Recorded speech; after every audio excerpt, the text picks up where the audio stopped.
Hey guys! Kamusta po kayo? Alam kong yun din yung tanong sa akin ng mga subscribers ko. Dahil ngayon na lang ulit ako nakapag-upload ng video after almost a month. Hindi lang pag-upload ng video hindi rin ako nakapag-update sa social media ko. Ano nga bang nangyari? Bakit ngayon lang ako nakapag-upload? For sure, nakikita niyo na sa title. And yes, totoo po. Nagkaroon po ng COVID yung whole family namin. So, yun po yung naging dahilan kung bakit naging inactive ako. Naging busy po ang lahat sa pagpapagaling dahil syempre, lahat kami very eager na magpagaling. At etong vlog na to, gusto ko lang din makatulong para sa mga walang idea until now na totoo tong virus na to. Ang goal ko rin dito is, syempre, awareness. I-share ko din sa inyo yung mga natutunan ko sa buong nangyari. So, yung mga nag-positive sa amin is si Dad, si Mom, Kuya Robby yung panganay namin, girlfriend niya si Poye, Kuya Robert, ako, at yung dalawa naming helper. So, 8 kami lahat na nag-positive. May feeling kami na nanggaling siya sa helper namin dahil siya ang pinakaunang tinrangkaso sa aming lahat. Siguro nakukuha niya sa mga taong na-encounter niya sa labas kapag bumibili siya ng mga kailangan sa bahay. So, ito na, ikukwento ko na yung nangyari sa akin. Hindi ko makukwento kasi yung experience ng bawat member ng family pang hindi tayo matapos. So, kung ano lang yung mga na-experience ko. So, Feb 26 ng gabi, nilagnat na ako. Ang sama na ng pakiramdam ko, as in, ang sama talaga. Parang bigat-bigat ng katawan ko. Tapos nilagnat ako hanggang 27. Yung lagnat ko, oo, isang araw lang. Pero yung sakit ng ulo ko, hindi talaga nawala. Lumala yung sakit ng ulo ko nung Feb 28. Tapos very sensitive ako sa light. Yung sobrang sakit ng ditong part ko, as in, ang sakit talaga. Tapos nung Feb 28, yung pinakasumakit yung lalamunan ko. Ang hirap lumunok. Hindi ko naisip na positive ako kasi nung mga time na yun, may pangamoy pa ako, may panglasa pa ako. So, eto na. Nung March 1, yun yung wala na akong maamoy. Nagulat ako kasi naglalagay ako ng kating ko sa ditong part ng face ko. Ginaganon ko siya. Eh, for sure, maaamoy mo yung kating ko, di ba? Lalo na pag dito kasi ang lapit sa ilong mo. Ginaganon ko siya, tapos wala akong naaamoy. Akala ko tuloy, ito ba yung gamit ko kapag? Baka peke to. Yun ba yung nasa is kasi wala akong maamoy. Hindi pa ako nagpapanik nun ha.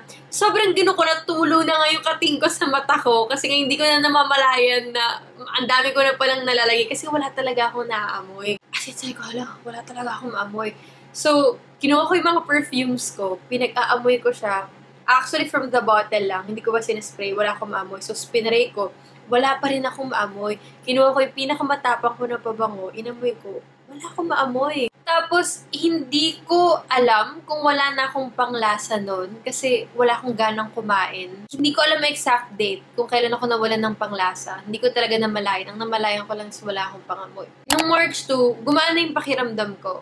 Nung gumising ako, wala pa rin nga talaga akong maamoy. Doon ako nagsabi sa mami ko. Actually, hindi ko alam kung ba't una kong sinabihan yung mami ko kasi panic yun eh. Nung sinabi ko yun, hindi siya nagpanic kasi sinabi niya, gusto na rin nila magpa-swab kasi masama na daw yung pakiramdam nila. So, March 3, nagpa-swab kami. Ang unang nag-swab is si Kuya Robby. Antigen lang yung ginawa sa kanya kasi never siyang nagkalagnat. Never sumama yung pakiramdam niya. So, naisip namin, sige, antigen na lang natin si Kuya Robby. At si Ate Meg, nandun din ng time na yun sa bahay. Nagpa-antigen din siya. At yung isa naming helper. So, tatlo yung nagpa-antigen. Okay, may nag-positive na. Isa, si Kuya Robby. Nung nag-positive na si Kuya Robby, yun, nagpa-RT-PCR na kami. And then, winait namin yung result hanggang March 4. March 4, nalaman namin, positive na nga kami. Shock pa kami lahat. Hindi pa namin alam ano ba gagawin. Mag-hospital na ba tayo? Dito lang ba tayo? Ano ba gagawin? Parang, kasi never namin in-expect. Kasi dito sa bahay, stricto kami pagdating sa health protocols. So, yun, pinalipas muna namin yung March 4 until March 5. Nag-decide si Dad na mag-isolate kami sa Camp Bagong Diwa sa Bikutan. Pero bago kami mag-isolate doon, nadaan muna kami ng Camp Krame para sa laboratory test. Yung kukunan ng dugo, check yung x-ray, blood pressure, mag-oximeter, lahat ng mga kailangan. So, bakit nga ba namin naisipan na mag-isolate sa Camp Bagong Diwa? Una kasi sa lahat, gusto na namin pumunta sa isolation facility kasi Traitor talaga ang COVID, guys. Magugulat ka na lang. Hindi ko tinatakot yung mga nanonood, pero true story at nangyayari yun sa ibang tao.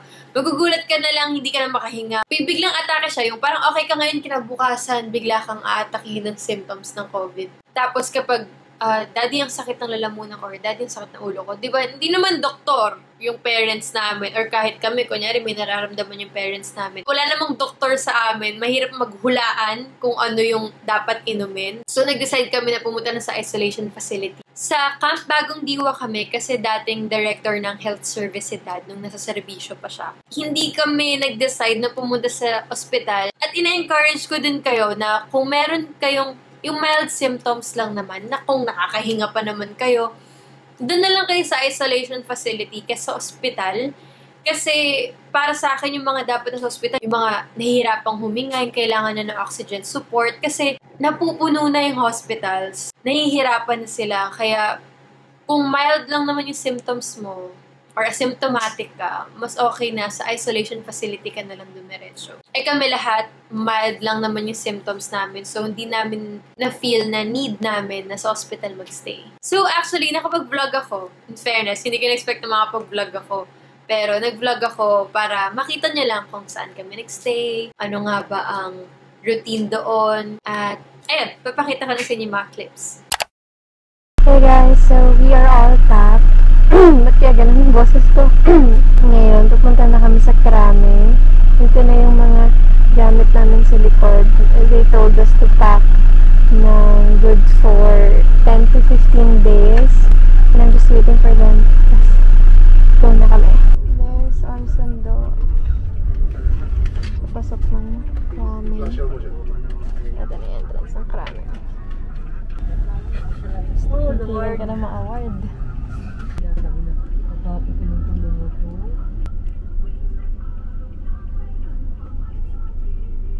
Si Style lang siguro ang nagbe-braid dito, no?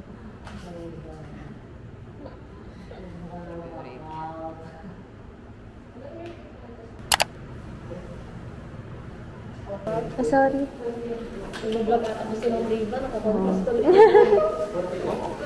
Wow, kumatagin si Mami. So cute. Love, Mami. 1, 3, Mama. 1, 2, 1. Jesus name, aray ko Lord. Jesus Christ, aray ko Lord. Jesus, ayaw na. Ano po? Lord, in Jesus name. Bulot ako. Oh God! Aray, aray, aray, aray, aray, aray, aray, aray, aray. Ano po, Mama? Bulot ako na yun.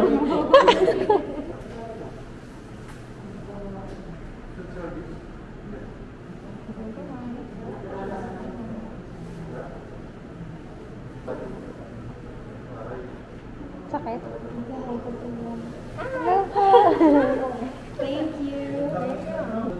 Si Chloe, kaya niya na yan. Malaki na yan. Ito'y pinakinakabahan. Te Jonah! Kapitili si Kuya.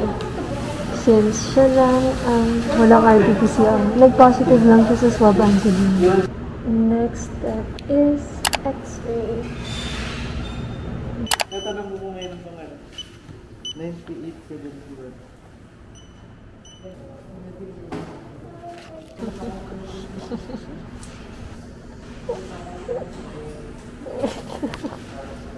Okay guys, punta na kaming Bikutan.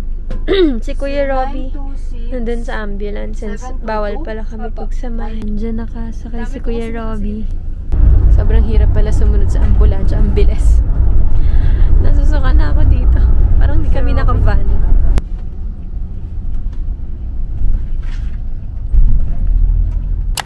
Solo si Kuya Robby dyan.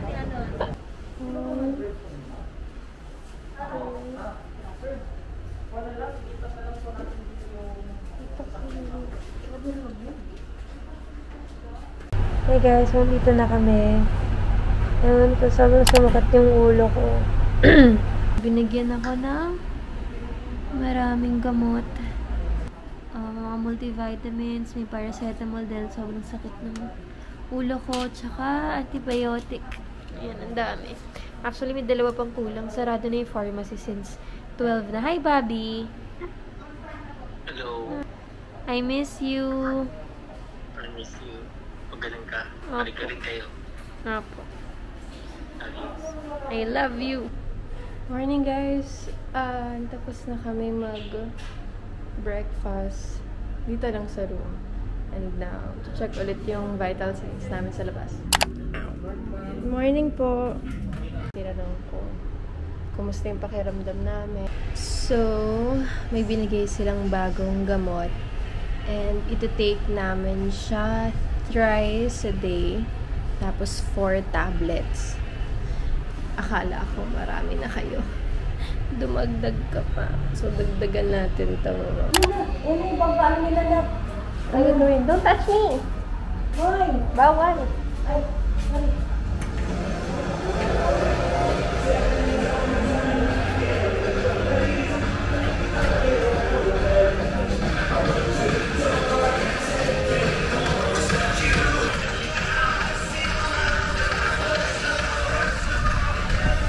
Saan ba kasama ko?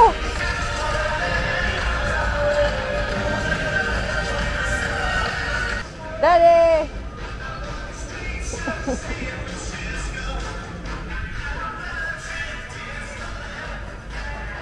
Gusto ko lang pakita sa inyo. Gusto ko kayo batiin ng Happy New Year. Sobrang daming prutas. Napaka-extra talaga ng pamilyang to. Parang, hoy, Happy New Year. Kasi ito, nagpadala yung driver namin ng iba pang mga kailangan. Hindi ko alam sino naglagay ng chicheria kasi nabasa ko na bawal ang salty foods. So, ayun. Kakain na akong dinner. Hello! Dagdagan na naman po ang aking koleksyon. Merong Lola Remedios, Lagundi. Alam mo, kaka-vlog ko, nalalaman nilang hindi ako naliligo. Pangatlong araw na. Oo nga. Ito na, maliligo na. Umorder kami ng pizza. Binigyan din namin doon sila sa labas. Nagbabantay sa amin. Sabi nila, kailangan daw mag-exercise. Good for the health. Lalo na ngayong sitwasyon namin. And as a TikToker, ito yung exercise ko.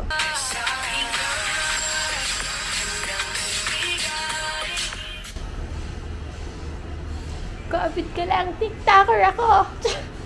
Ininom ko ulit yung 4 na tablet.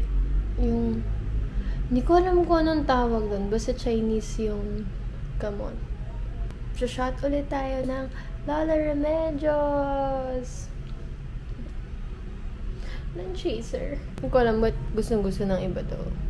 Grabe na yung pimples ko. Pakiramdam ko katabi ako ng kalsada. Feel nyo ba guys? May jeep, may truck.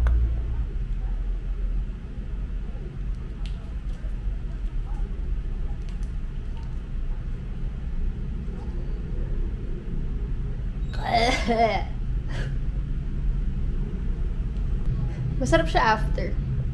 Kasi malamig dito. Alam, may Lagundi pa pala. Well, tapos na ako maligo. Mag-disinfect ako ng higaan ko.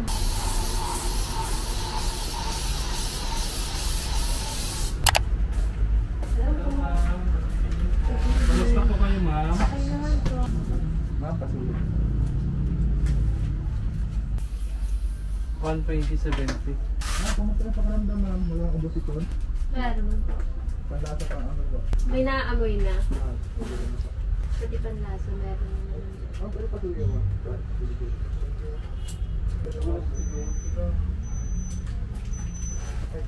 Thank you. Thank you po. Thank you. Ingat po. Good night. Habang nanonood ako ng Hell's Kitchen, nagprepare ako ng sandwich. So happy kasi bumabalik na yung appetite ko. Oh my gosh guys, sobrang hirap. Nagve-VO ako for Dear God. Crying scene kasi to, so I have to cry din for the VO. Tapos paulit-ulit ako kasi may mga manok, tsaka may asong tumatahol. Paulit-ulit yung iyak ko. Ang hirap mag-VO. Anong oras na? 1:00 na, di pa ako nagpapahinga. Mga manok, may COVID ho ako. Gusto ko na magpahinga. Hi Hello. What is that? It's a camera. GoPro? No, it's not. I meet you. Hello guys, I miss you. Hindi ko alam kung anong day na. Pero, going crazy. Poyeng. Robby, he is going crazy. Dahil yung computer niya wala dito at gusto niyang ipadala. Kuya Robert, playing the guitar. Hey guys, so pupunta ako ngayon kay Mami. Kumuha ako ng nipper. Tatry lang namin. Kasi papatanggal ko na yung extensions ko sa hair. I wanna remove it na. Hello! Ano ka din ng hair dyan? One down. Hey guys! So, short hair na ulit ako. Ang gaan sa pakiramdam. And it's 9:15 AM. At hindi pa rin ako nakakatulog. Magpapaaraw kami kasi kailangan. Lalakad-lakad kami sa labas while wearing our mask. Papakita ko sa kanila, di ba? Poyeng. Ano yun? Meron! Wala! Oh my God, oh my God. Kuya JR! Driver namin, Kuya JR. Nagpadala ng maraming pagkain. Oh! Nakakaiyak! Ang daming foods! May mga barbecue, may chicken. Ano to? May shrimp doon. Ang dami. Hindi ko alam kung ano pa ilalim niya. So, yun guys, sa kalagitnaan ng isolation namin, unti-unti nang bumalik yung pang-amoy ko tsaka pang-lasa ko. Ang naging kalaban ko lang talaga noon is puyat kasi hindi talaga ako makatulog. Uminom ako ng melatonin, sumakit lang yung ulo ko, namanhid lang yung dito ko. Katulog ako ng mga 2 hours lang. At sumakit lang yung ulo ko ng 2 araw. So, never na ako nag-take ng melatonin. Baka hindi siya para sa akin. So, ayun, pinauwi na kami dahil sabi ng doctor, hindi na daw kami infectious. Thank God. Binigyan niya kami ng medical certificate na pwede na kami umuwi. Getting ready to leave. Malinis na. Wala nang gamit. We're ready to go. Hello, Mama. Hello! We going home. Yes, The mask first. Eat. Hindi makapagpapicture. sige pa. Baka maunahan.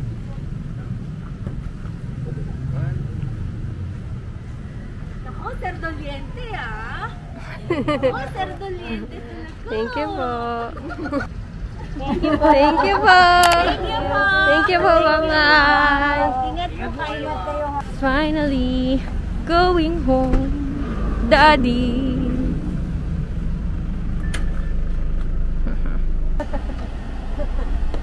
May load pa naman to, no?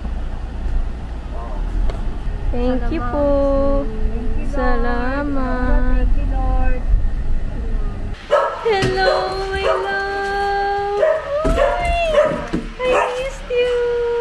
So, yun guys, nakita nyo, nakauwi na kami. Pero bago kami umuwi, pinadisinfect muna namin yung buong bahay. Gusto kong pasalamatan ang @NinjaMadePH for cleaning our house and disinfecting it. I highly recommend them guys kasi pag uwi namin, ang bango at ang linis talaga ng bahay. Lalo na sa mga panahon ngayon, kailangan nyo talaga ng mga ganitong klaseng cleaning services if hindi kayo sanay. Kasi trained sila mag-disinfect, yung maglinis, yung deep cleaning talaga, hindi yung walis lang. So, kailangan nyo rin to. Depends kung tuwing kailan kayo nagja-general cleaning. And then, gumamit din sila ng mga natural products. So, mas safer siya for the whole family. At wala silang pinalagpas na spot. Kasi pagpasok ko dito, hindi mo pwede ka magsalamin sa floor. Bawat sulok, wala ka nang mahahawakang alikabok. Yung CR, oh my gosh, sobrang nabilib ako sa CR. Sobrang linis. Ang sarap ng malinis na banyo, guys. Lahat, buong townhouse, nilinis talaga nila. Bawat kwarto, bawat CR. So guys, if interested kayo at nire-recommend ko rin talaga na magpa-cleaning service kayo, lalo na sa panahon na to, lalagay ko dito sa screen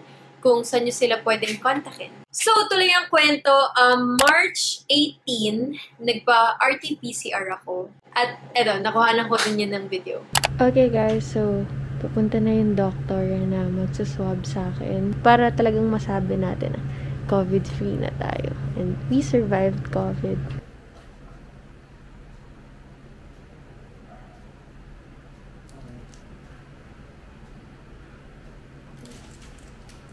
So, nag-miss call sa akin si Doc and kinakabahan ako. Sana ito na yung result.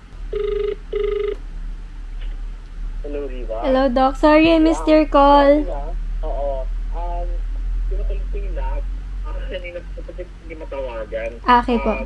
I think really busy, but as soon as I have it, I'll tell you. Pinahaba mo ba yung kaba ko, Lord? Ay, sorry pala. May windburn ako dito. Actually, natuyo na nga siya. Okay, guys. So, text na si Doc. Kinakabahan ako buksan. Feeling ko kasi talaga. Ito na yung result. Ay, kinakabahan ako, Lord. Pinagdasal ko to.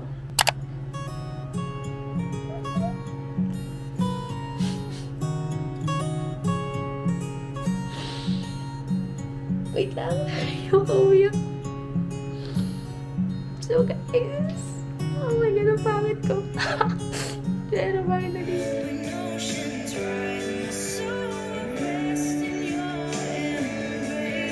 So, ayun guys, good news. Nag-negative ako. Thank you, Lord. Talaga, malakas talaga ang faith ko kay Lord. At kiniklaim ko talaga na mag-negative ako. Pero syempre, hindi mo pa rin maiiwasan yung kaba, diba? Kasi yung iba kahit hindi na sila infectious, ano pa rin nagpa-positive pa rin sila sa RT-PCR ng 2 months. Sobrang saya ko nung time na tinext sa akin yun ni Doc. Kahit naman sabihin ng doktor na hindi ka na infectious, pwede ka naman ng lumabas. Iba pa rin, diba? Kapag may makikita kang negative ka na, kesa naman explain na, hindi na ako infectious, so asan yung pruweba mo? So, iba pa rin talaga pag nag-negative ka sa RT-PCR. So, ayun, sabi nila, superhero daw kami ng mga 2 to 3 months dahil may natural immunity daw yung katawan namin sa COVID. Pero syempre, hindi pa rin kami magiging kampante. So, ano nga ba yung mga lesson na natutunan ko dito? Isang lesson din yung isang pagkakamali lang damay lahat. Kasi di ba, ang bilis nag-spread sa amin, lahat kami tinamaan. Ang hindi lang tinamaan, si Vern tsaka si Ate Meg, tsaka yung driver namin. Ang pinagtataka ko talaga si Vern dahil nung 27-28 ng Feb, siya yung nag-alaga sa akin. So si Vern, nagpa-swab siya every week. Negative siya. So, depende rin talaga sa katawan mo or sa resistensya mo. At si Ate Meg din, yung time na yun, dito siya nakastay. At nag-negative din siya twice sa RT-PCR. Pero yun nga, yung mga ma-advise ko kasi, lalo na sa mga kaedad ko, maaaring kayanin ng katawan nyo, pero maaaring makahawa kayo ng iba na hindi kaya ng katawan nila. Kasi nung tinamaan kami lahat, ang unang concern ko naman talaga is parents ko, hindi talaga sarili. Swerte lang din talaga kami na every time na nag-x-ray kami, negative talaga yung lumalabas. Sobrang saya ko na hindi talaga nahirapan yung parents ko, nakikita ko na okay naman sila. Next, importante talaga ang vitamin C at saka yung mga multivitamins. Uminom kayo ng maraming tubig, as in.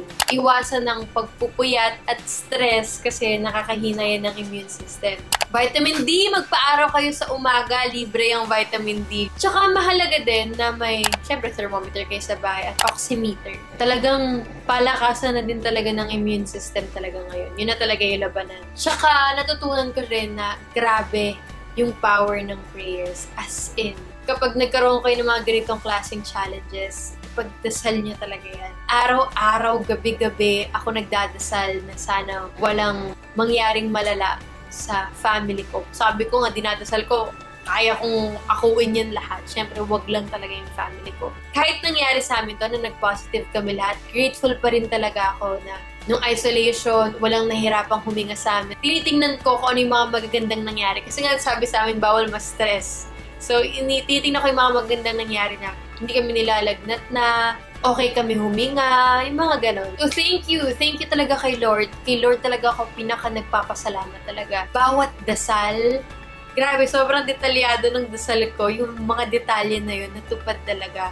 Basta talagang malakas yung pananampalataya mo. Tsaka habang nagdadasal ako, nararamdaman ko na nakikinig talaga siya. So sa mga ganitong klaseng challenges, tetest talaga ni Lord yung faith mo. Kaya kung ako sa inyo, huwag kang bibitaw sa Kanya kasi never Kanyang pababayaan. Siyempre, gusto ko yung pasalamat sa family ko dahil support system ko sila. Nako, kung wala sila sa isolation facility na yun, buang na siguro ako. At syempre, gusto ko rin po pala magpasalamat sa Chief Regional Health Service sa Camp Bagong Diwa, Colonel De Leon. Maraming salamat po. At sa Chief Medical Officer po na si Colonel De Guzman. At syempre, sa mga police nurses po ng Special Care Facility, maraming salamat po sa pag-alaga sa amin at pagbantay. Maraming salamat po. I'm so happy na babalik na ako sa work. I am so happy to be back. Sobrang na-miss ko kayo. Grabe. Ang tough ng challenge na yun. Pero I'm so happy na na-survive ko. And I promise na tuloy-tuloy na ulit yung vlog natin. Balik na ulit tayo sa regular programming. Wow! TV show. Pero I'm so happy to be back. Sobrang na-miss ko kayo. And by the way, ewan ko kung naalala nyo, pero nagpa-giveaway ako ng MacBook. I-announce ko yun sa next video. Feeling ko lang hindi siya appropriate for this video. Pero i-announce ko siya sa next video po. Thank you guys so much for watching. Stay safe, everyone.